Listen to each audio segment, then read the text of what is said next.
Welcome to the Future of Work.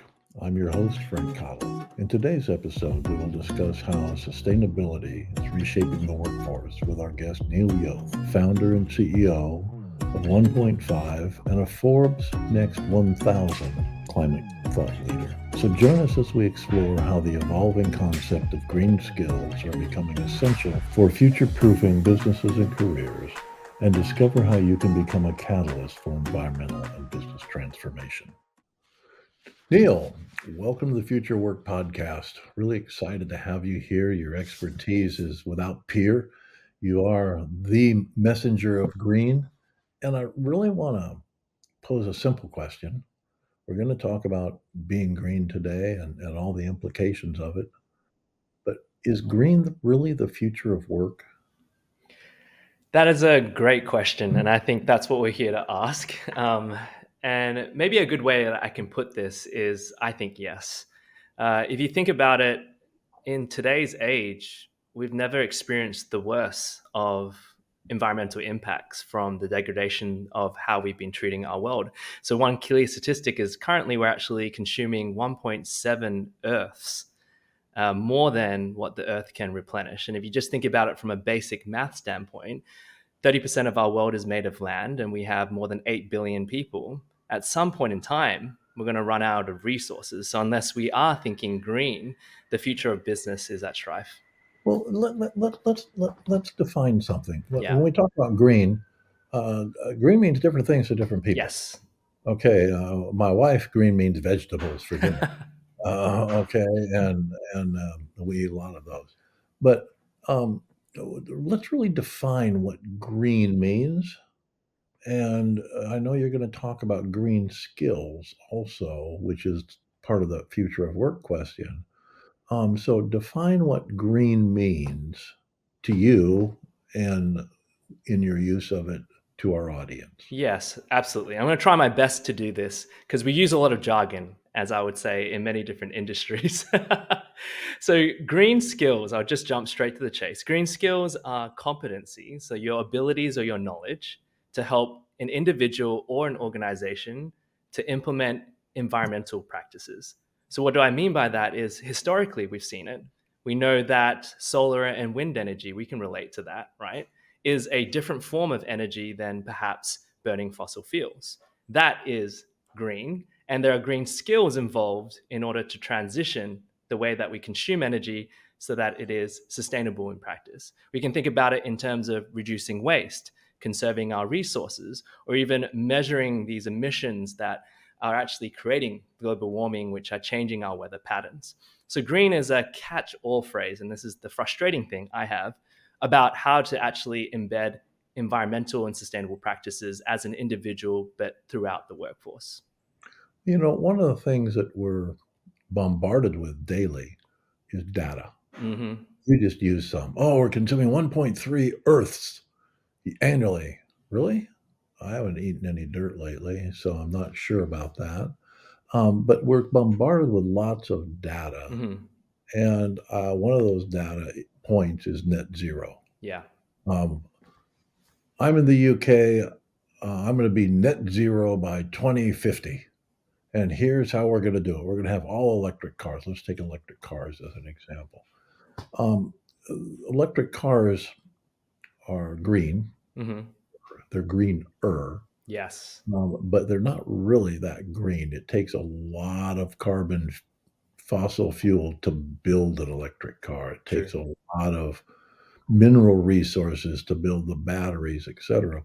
And when I look at data, I always have to challenge it and say, are those numbers built into the net zero, or Yeah. are just the reduction in fossil fuel, gasoline and diesel in this case, that the car would otherwise have burned, Yeah. booked into those numbers? And I kind of see it all over the place. I see, Yeah.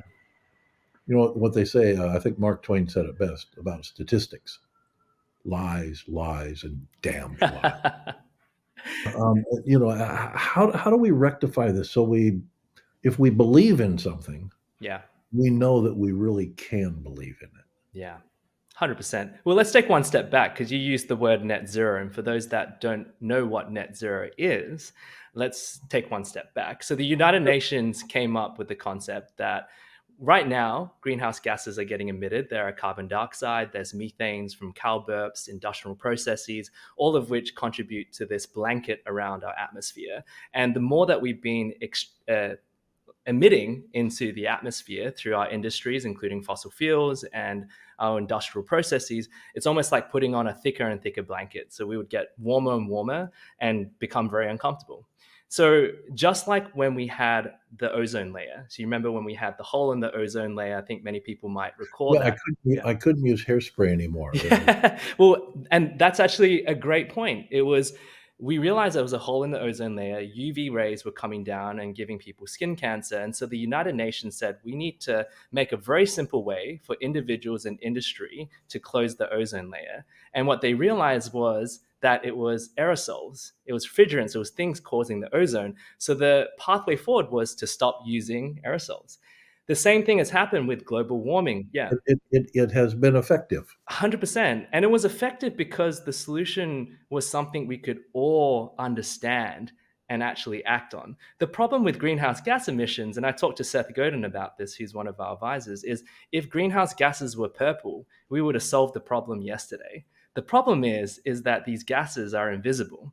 And so we're slowly experiencing the impact. So when the United Nations came up with net zero, they were trying to come up with a way where individuals and society could be part of the change. And what does that mean is that we should aim to halve our emissions by 2030 from pre-industrial revolution, which was what drove a lot of activity that increased that blanket, and get to net zero by 2050, which is reducing our emissions to the point of which we have just residual emissions and actually buying removals or offsets to make sure that we are not emitting any more than what we're producing. And so that's what net zero is. But you're absolutely right.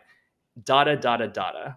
There's issues with the way that data is consumed and produced. So let's take your EV example. You're absolutely right that an EV is not like net zero from its starting point. There's manufacturing processes. You could be. You could do the calculation, say, well, it takes 7.4 years for it to become net zero after its construction process. The same with wind power. The same with Yes. solar. There's a construction process that is not net zero in all of these products. So Yes. it's calculable, but we're not using that calculation. Exactly. So we can't take data just from a face value, nor can we only look at net zero is only about greenhouse gas emissions. What about water and chemicals and the air pollution that we cause that cause health issues that governments then have to pay for? So you're absolutely right that net zero is a simplified way for us to act as individual and in the workforce. And I'm happy to dive deeper into that about how organizations and why organizations should set a net zero commitment, not only because it's the right thing to do, but it's also going to be the future in terms of workforce and sustainable growth. But it's also not just that simple to take data at face value. Well, I think there's two things that you said here. First, the contribution of greenhouse gases since the beginning of the industrial Yes. revolution. So let's call that starting about 1830s or so. Um, our population has more than doubled since then. Mm-hmm. It has about tripled since then. So it's either a compounding problem, or today it might be close to a diminishing problem because we're having zero population growth in about 2/3 of the world right Mm-hmm. now. So maybe we're self-correcting without knowing it. That's one little far out consideration there. The other thing that you said was net zero isn't just about greenhouse gas emissions. It's about clean water. It's about clean everything. I don't hear that from the politicians. I hear stop fossil fuels, get rid of cows burping. I hear all of these things, but I don't hear anything about clean. Yeah. That's a really good observation. It's not only clean, but we use a lot of jargon that stops us to realize that the workforce is already working on they already have green skills. Like if you think about it, I'll give you one example. We talked about Lean Six Sigma. You remember when Japan was leading manufacturing and we thought, Sure. wow, there's operational efficiencies that we can have. Jobs should have process engineering skills. They should know how to use Kanban cards and things that help us make things more efficient so we reduce cost. Did you know that that's actually an adjacent green skill? Because green skills can also look at the supply chain about using less water, energy, and resources in itself is a green skill and leads to net zero. But sometimes we don't realize that the workforce already has embedded green skills. There are just also newer skills that are coming up, like the rise of AI, where one ChatGPT search is actually 10 times the energy usage of one Google search. And so, how do you sort of address these issues when a more energy intensive solution can cause more issues for the sustainability of our businesses? Yeah. The green skills that you talk about, I wonder when you say that you bring up the Six Sigma Yeah. and construction stuff.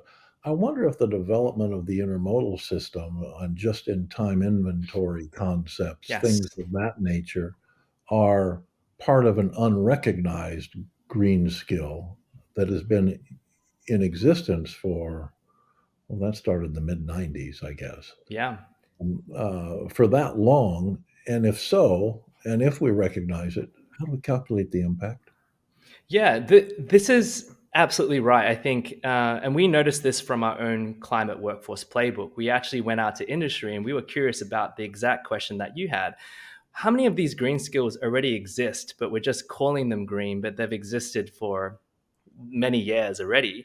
And which of these skills are new because of the impacts we're causing that require us to think about it, because we can't sustainably grow without adopting them? And so we actually interviewed over 200 sustainability role and job seekers and recent hires, and we found that there were issues with their skill sets. So a lot of them already have skills like supply chain management, data modeling, and analysis. These are skills that are absolutely critical for any organization to get to net zero. Why?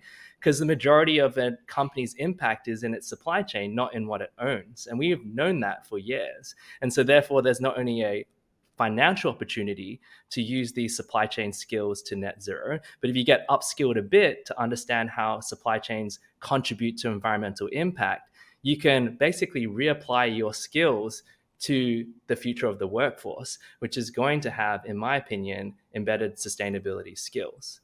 Will those skills, in your view, be learned, calculated, demonstrable, or will they just become the way we live? Yeah, this is a good question. We can learn a lot from history. So you remember digital marketing in the 2010s when it first came out was almost like we need to learn digital marketing, and those used to be sought after skills. We're seeing it with AI. Like AI skills are really sought after, but with digital marketing now all marketers have to know digital marketing. So I think it's going to happen in a phased way. Currently with sustainability, we're kind of at that stage where it's a newish thing, but it's been around. But we're starting to say, hey, we actually need these skills across the workforce, right? Not everyone needs to be a technical expert, but in order for us to be able to operate in the 21st, 22nd century, we need to start to have some of these skills. And so right now it's kind of a side thing that we should learn. We should hire sustainability leads in, but as we move forward, maybe in the next 3-5 years, you'll notice that some of these skills will just be line items in a job description, where it requires a procurement professional to know about greenhouse gas accounting because it's natural and important for them to contribute to that business strategy. Well, I think you just said, to me, the most important word there was not greenhouse gas, it was accounting. Yes. And I think that when we're talking about change management, which is what you're talking about in Yes. business and government and societies, people have to be able to recognize, as I was saying about the data earlier, that it's not lies, lies, and damn lies, that it's actual. And so your accounting rules Yes. of how you determine your progress or your lack of progress or your return on effort Yeah. have to be, they cannot be abstract. And I think today, You've got the COPE 29 going on. I think those guys are still very abstract. Yes, Um, absolutely. we have the two things going on there. First, an immediate um, passage of carbon credits, Hmm. which half the people in the world think is pure bunk. Um, that's a first world country's opportunity to take advantage of third world countries. Yeah. You know, half the world thinks that. The other half doesn't think about it at all.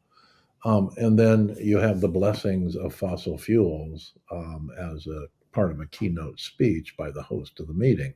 Now, we have been blessed with fossil fuels. How to recognize and create energy, through the application of a variety of different fuels. How to make the progress we've made, but where does that take us in relationship to the accounting, especially I think the carbon credit accounting. Hmm. Can you? A lot of people hear about that, but I don't think they understand exactly how it works. So Yeah. And explain carbon credit accounting, and let get to a specific example.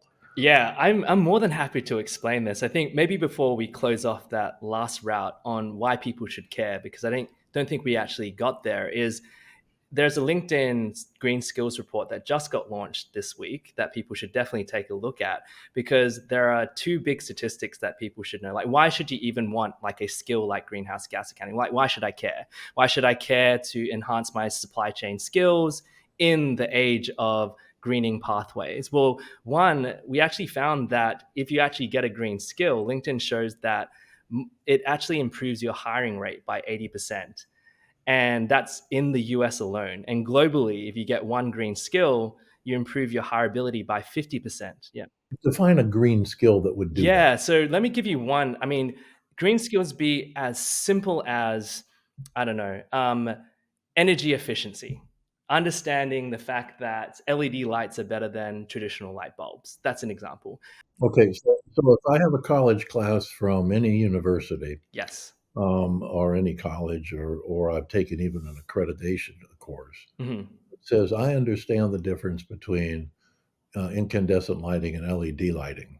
You're saying I have a 80% better chance of getting hired for a chosen position? Yeah, well, adding that green skill to your resume improves your hireability just because they are so in demand. And yeah, I don't know that I'm believing that. Just because we hire a lot of people and we've never even asked the question, uh, we don't think it's the us. If I were hiring a manager to manage a green initiative yeah, or to manage an activity that did that, yeah, that dealt with that issue, transportation manager as an example, yeah, um, that might apply. But if I'm hiring a salesman or a salesperson to sell virtual offices, really 80% better? yeah. I'm not going to look at that at all. No, you're absolutely right. So not all green skills are equal. Let me give you one example specifically from our net zero. Not all jobs are equal as it relates Yeah, to that's skills either. that. Because if your job doesn't have the ability in your job function to apply the benefit of the green skills that you've acquired, Yeah. then it's a zero-sum game. Yeah, like let me give you one example. So when it comes to those that have sustainability or climate or ESG in their role title, this is what we call sustainability majors, the one that are really leading the charge. Understand that? Yeah, let me give you one example that greenhouse gas accounting or carbon accounting, which I'm just about to explain, is a highly sought after skill set. The problem is that in order to get these skill sets right now, just like with any new and growing space, it is one, you can't get the skills unless you actually do the job. You can't do the job until you actually have the skill, which is why we actually built the 1.5 Academy, which is like using coding academies to do micro credentials to train people, because we've done over 100 net zero projects. It's almost like when coders train coders, we are training sustainability Yeah. professionals because we need Uh-huh. to. That skill is highly sought after and very hard to get. That improves that hireability rate.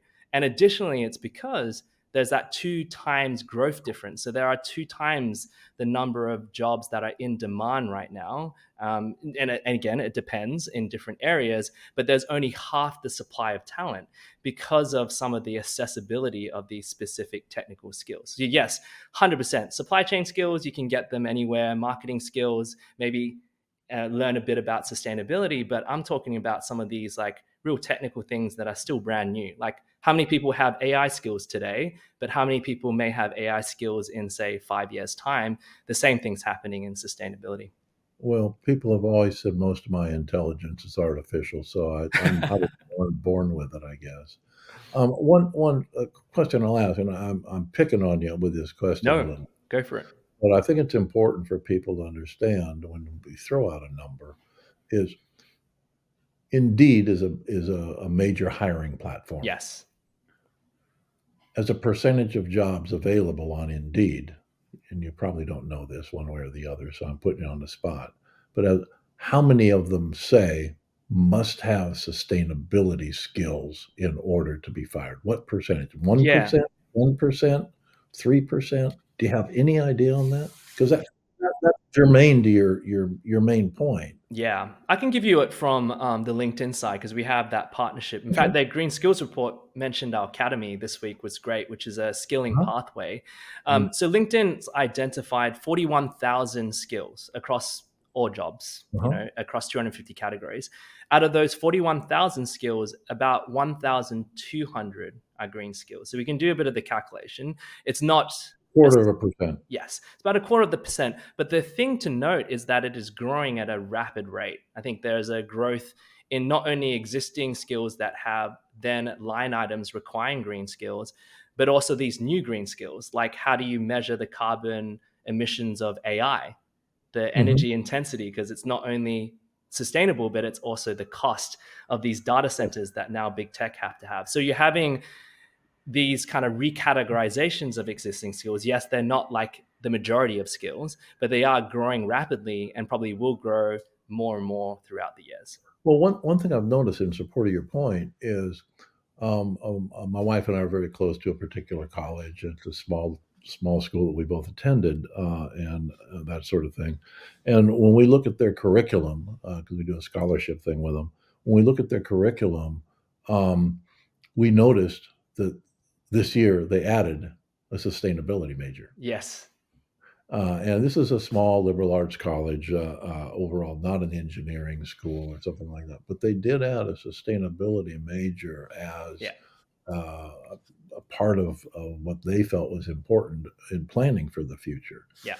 And do you have any data on how Yeah. many colleges or universities are doing that, and how you get from that 1 point something percent Yeah. to 10%? Mhm. 10% in any skill set is massive. Massive. Yeah. Okay, 1.5% is not there yet Yeah. because you need more leaders and more layers within all organizations, whether they Yeah. be governmental or private, Yeah. to really carry change management Yeah. overall.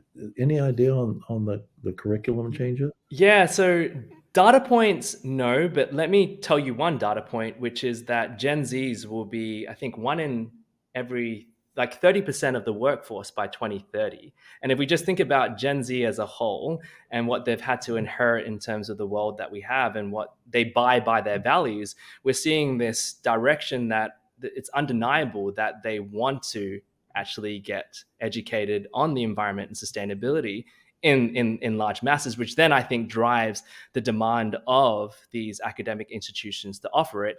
And then on the other side, since a lot of organizations are hiring for it, and by the way, they're also hiring because there's regulations coming, whether they like it or Right. not, from the EU to the US. And we know that regulations, just like they did for like food and safety, caused a lot of acceleration of skills, is also showing up in academia where they need to have these majors.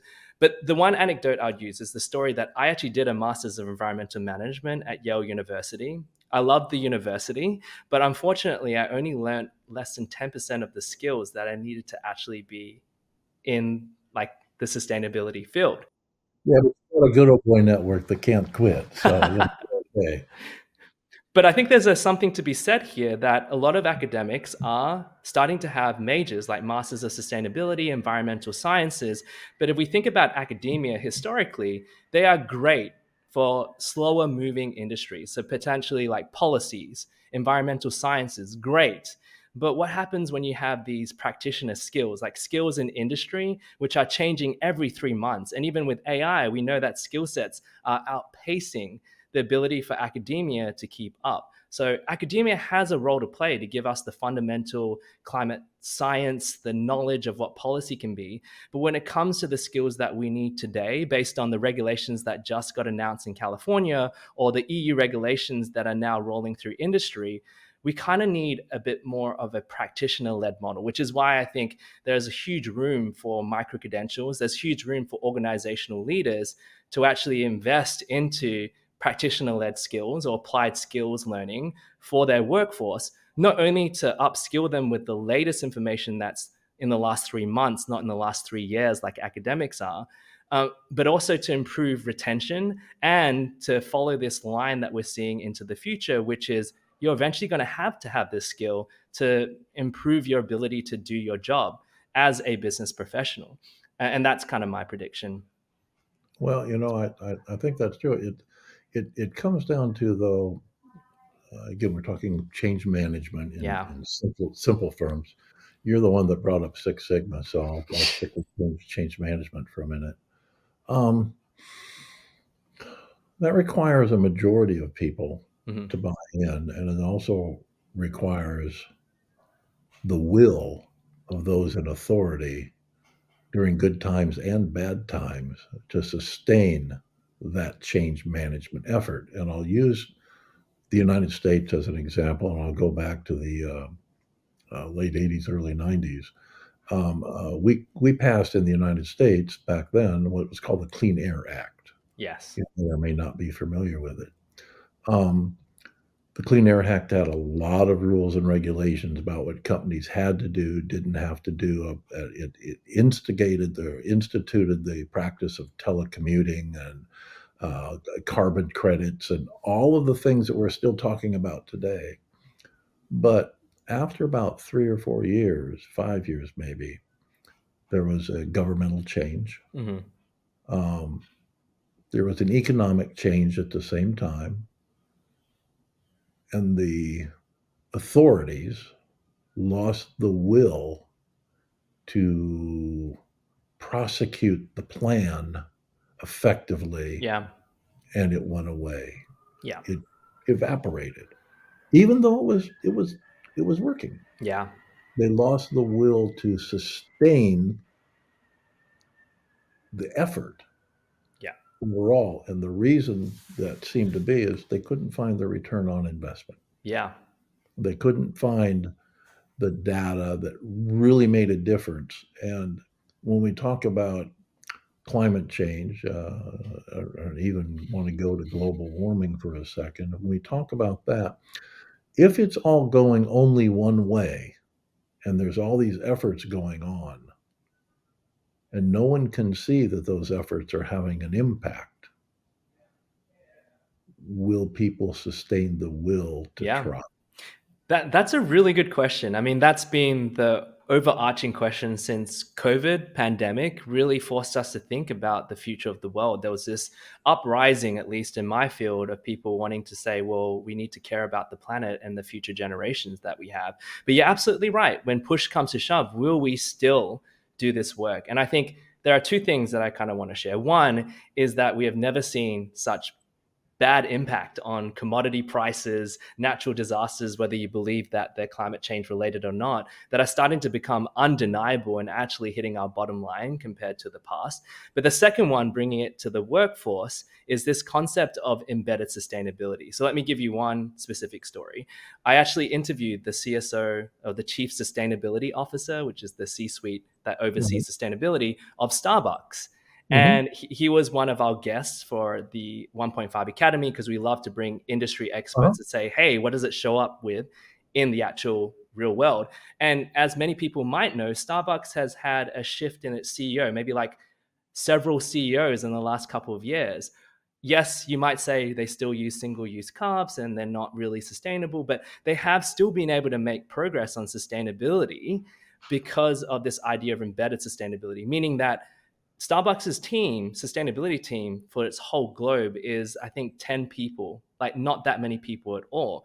But their full workforce, they have people in the barista or their product team that have sustainability skills. They have people in their procurement team, their IT team, their finance team. And so the CSO said, despite CEO changes and the impacts on the economics, they were still able to progress on sustainability because they started to embed these skills across different departments. So this is exactly really exciting to me because it's what we're basically seeing with this whole industry. Just like I said, digital marketing used to be something that was a really high in demand skill. Now it's kind of integrated into all of marketing.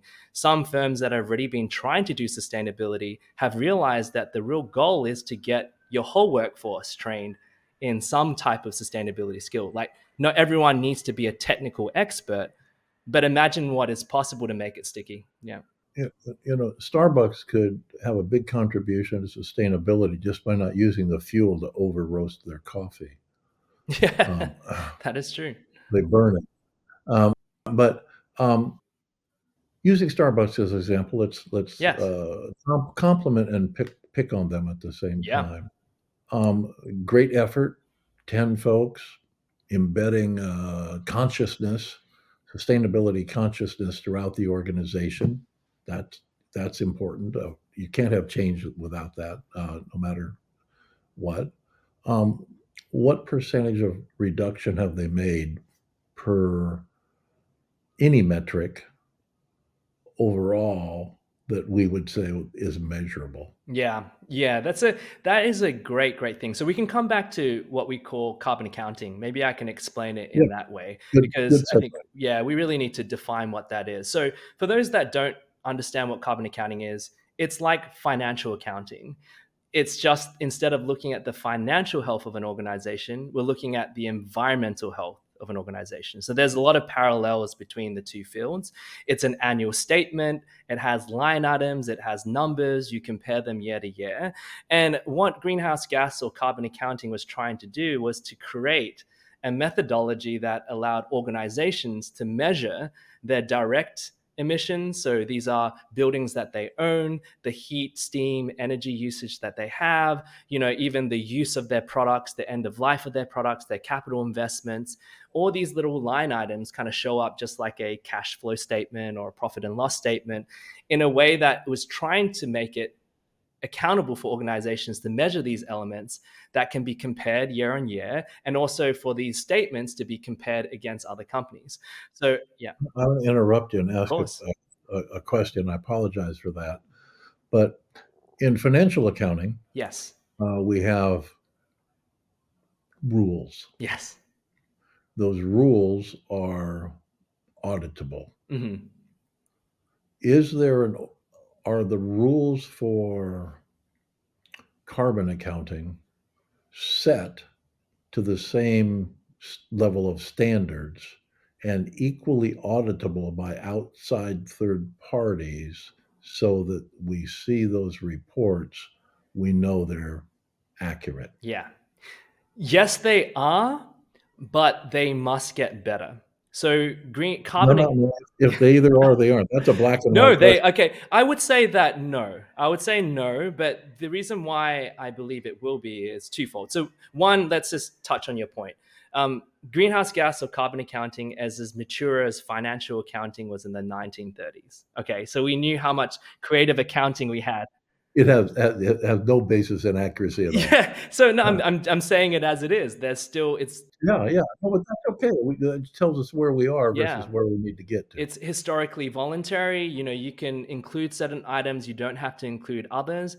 But the reason why we are moving to audit and assurance is because of the regulations that are coming. So both in the US and Europe, and we all know that supply chains are global, so the rest of the globe is going to have to show up, because a carbon accounting statement in the US for a big company probably touches all suppliers around the world if they're someone like Starbucks. So everyone's going to have to submit data for it to be audited and assured. The number one job that's actually popping up in high demand for the workforce is the ESG controller, like this environmental social governance controller, which are basically like, how the big four have audit advisors. A lot of the big four now are getting asked to come in and audit carbon accounting statements, because all of a sudden the report's not just voluntary, it has to be submitted either as part of a regulation, or it's going to require like further detail. So we're seeing this transition of what used to be a voluntary nice to do to almost a must do, that's forcing us to highly accelerate not only the development and maturity of these standards, but also the work that needs to be done. And this is why it impacts the workforce. And we talked to this, the head of ESG from Meta.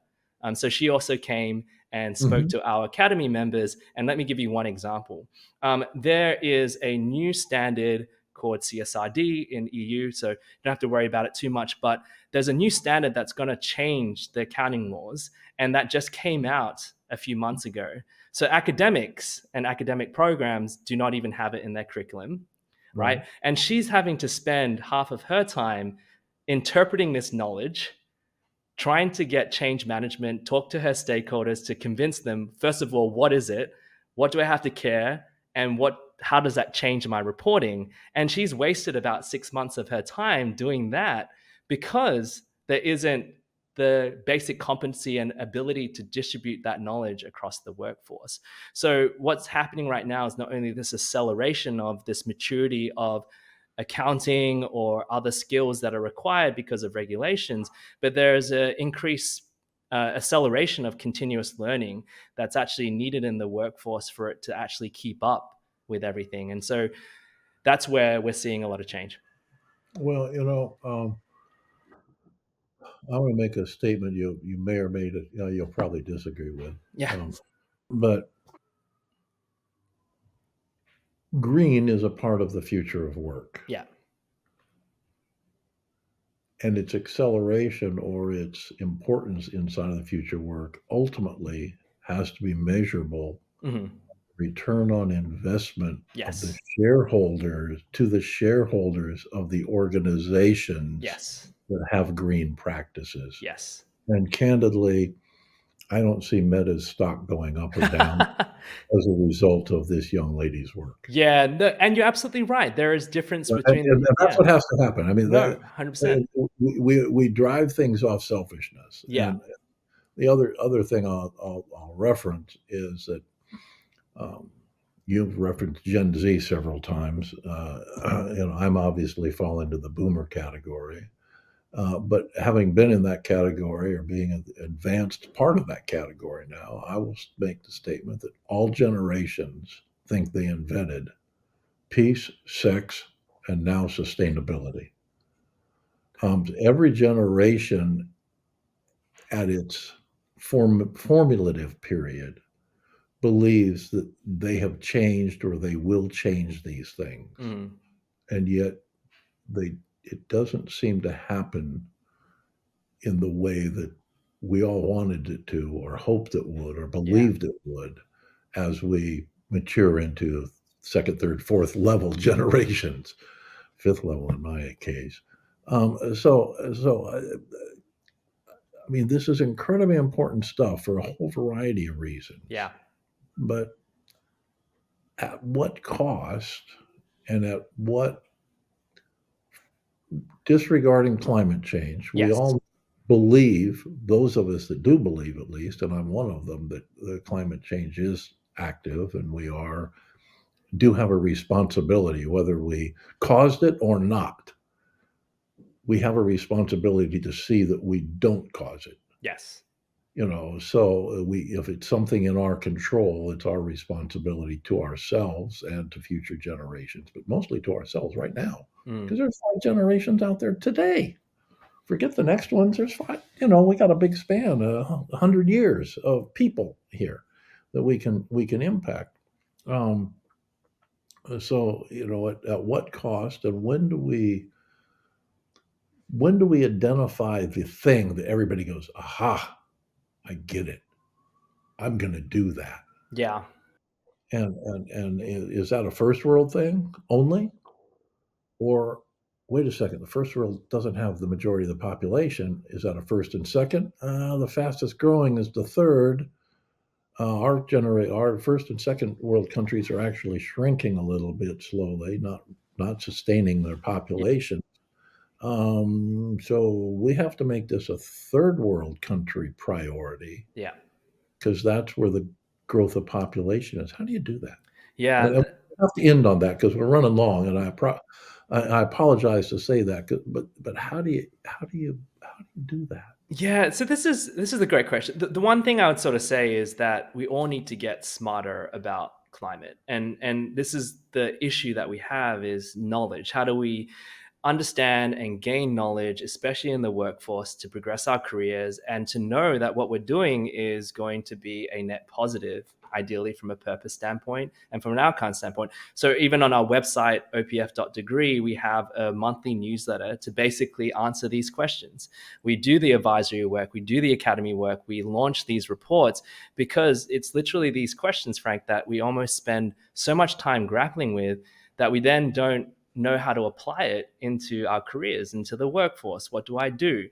But what we just fundamentally need to know is that green, going back to the green conversation, it Right. already exists. It is not business as usual, but it's an evolution of what the workforce looks like into the future to accommodate for the impacts that will damage the bottom line, will not allow us to grow revenues as we want. And we found from even reports from IBM that if you actually do what we're already doing, but apply these green skills, you will likely have 16% more revenue growth. You have 52% likely of outperforming peers. And if you don't believe all of that, like there are financial and environmental models called marginal abatement cost curves that we teach, which is combining financial modeling on an ROI with environmental modeling to actually show that they are 2 times likely to reduce their operating cost, whether it's using renewable energy, which is lower, or it's investing into more resilient materials, less waste, all of which adds to not only lower costs,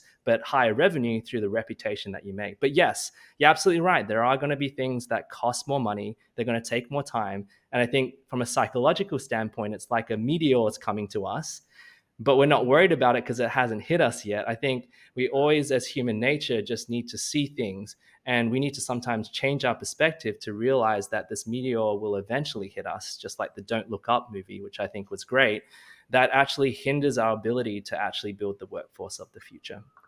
Well, I've seen two meteor movies. One we won, and the other one we lost. Yeah. So but I get what you're saying about that. There is a, a sense of urgency that people need to understand. But it's hard for them to understand that sense of Yeah. urgency. They can't see the specific return on the investment they're making to mitigate that emergency. Exactly. And if you're any professional out there and you're like, well, I don't have sustainability in my role, I don't really care. I mean, you can see it from this way that I believe that all jobs, if you get a green skill and it shows in the data, you are future proofing your career. And as a workforce leader, you're future proofing your workforce because of the impacts that we're already feeling and are going to feel when that meteor hits. So why don't we get prepared, build that hunker down and build ourselves? Yeah. It's funny that kind of cycles back to the current discussion or argument about that's post-pandemic about a remote work versus return to office and differences in commuting costs and all those sorts of things. Yeah. Some of that is green skill based, and some of that is denier based. Yeah. We see it all around us. I don't know that everybody recognizes, though, that those are green issues Yeah. as much as they are HR issues. Exactly. Things of that. Exactly. Uh, We need to get past the terminology and just call it as it is. These are things that are already existing. We're just repackaging them in a way where it allows us to know that we're making the impact. So we're not saying change the way that you're doing things, but maybe rethink and upskill and reskill such that, we'll see workforce changes. So like one example, oil and gas workers, now we've seen a high increase in hiring in renewable jobs, But oil and gas jobs are very similar for geothermal. They're very similar for renewables. It just requires a tiny bit of upskilling that gets jobs then shifting, not the skills, but then pathways forwards. And so we have to just think about it that way. If you could address the audience and say, if there was one thing that everyone could do as a practice, Yes. just one thing that didn't cost us anything, that made the hard part, what would it be that would be the greatest single green skill we could apply that would have the greatest impact on the future as we see it today? Yeah, one thing I would sort of say is for us to read. And that may not sound like attaining a Education, green skill, but education. I really believe that a lot of the information is already out there, obviously beyond the beliefs that you have. But in this society, we're always looking for the Cliff Notes version. We're always looking for that TikTok or that short YouTube reel. And we don't actually patiently spend a bit of time just reading about the issues that we care about, reading about where the workforce is going. Because as soon as you do that, and that's completely free, right? The LinkedIn report's free. Our climate workforce playbook is free on our website. You'll start to connect the dots very quickly and already become smarter about how to be positioned and prepared for where the workforce is moving. Okay. I'd like someone to do a study. You mentioned TikTok on the amount of energy consumed by charging instruments, phones, pads, etc., and the amount of lights on in the rooms of all the people watching TikTok reels overall, how much energy is consumed Yeah, I'd love that versus too. what benefit is produced. I'm sure I offended half the planet. Neil, thank you. Your Thank you. generosity and sharing your thoughts and your ideas and the amazing work that you and your organization do are really appreciated here. And if someone wanted to reach you or wanted to reach your organization and learn more directly, Yeah. how would they go about doing that? Yeah, they should, one, reach out to me on LinkedIn, Neil Yeo. You can look me up and you find me. The second thing is our website, www.opf.degree. We have a lot of resources there. And if you want to join our training program, we've trained over 800 people in 50 countries in the last 18 months. And we're building up this movement of people who really believe and want to get upskilled and want to do it in an attainable and cost-effective way. So please reach out. And we're here. We're here to work on the work. We're here to help with the workforce transformation one way or another. So thank you so much, Frank. My pleasure. Take care. Take care. If it's impacting the future of work, it's in the Future of Work podcast by allwork.space.